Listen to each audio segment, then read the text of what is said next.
حضرت انس بن مالک رضی اللہ تعالیٰ عنہ بیان فرماتے ہیں آپ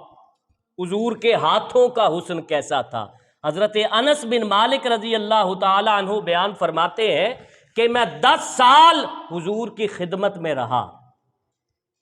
اور ان 10 سالوں میں نے بہت بار حضور سے مصافحہ کیا۔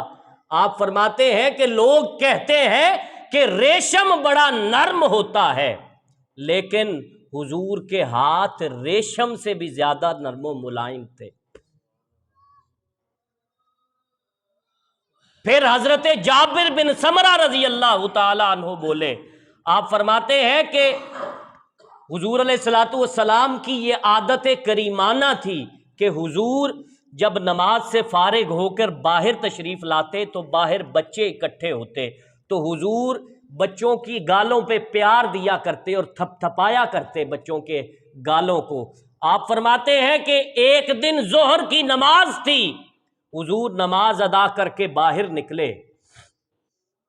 باہر بچے کھڑے تھے، حضور نے ان کے گالوں پر پیار کیا، اور میں بھی اس وقت چھوٹا بچہ تھا، حضور نے میری گالوں پر بھی پیار کیا۔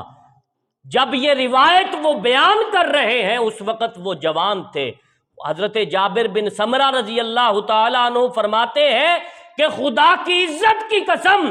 آج بھی حضور کے ہاتھوں کی وہ ٹھنڈک میں اپنی گالوں میں محسوس کرتا ہوں،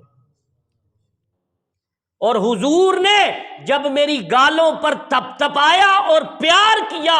تو حضور کے ہاتھوں سے خوشبو ایسی آ رہی تھی جیسے ابھی عطر کے صندوق سے ہاتھ نکالے ہیں، اور آپ فرماتے ہیں کہ وہ ٹھنڈک بھی آج بھی میں اپنی گالوں پر محسوس کرتا ہوں، اور وہ خوشبو بھی آج بھی اپنی گالوں پر محسوس کرتا ہوں۔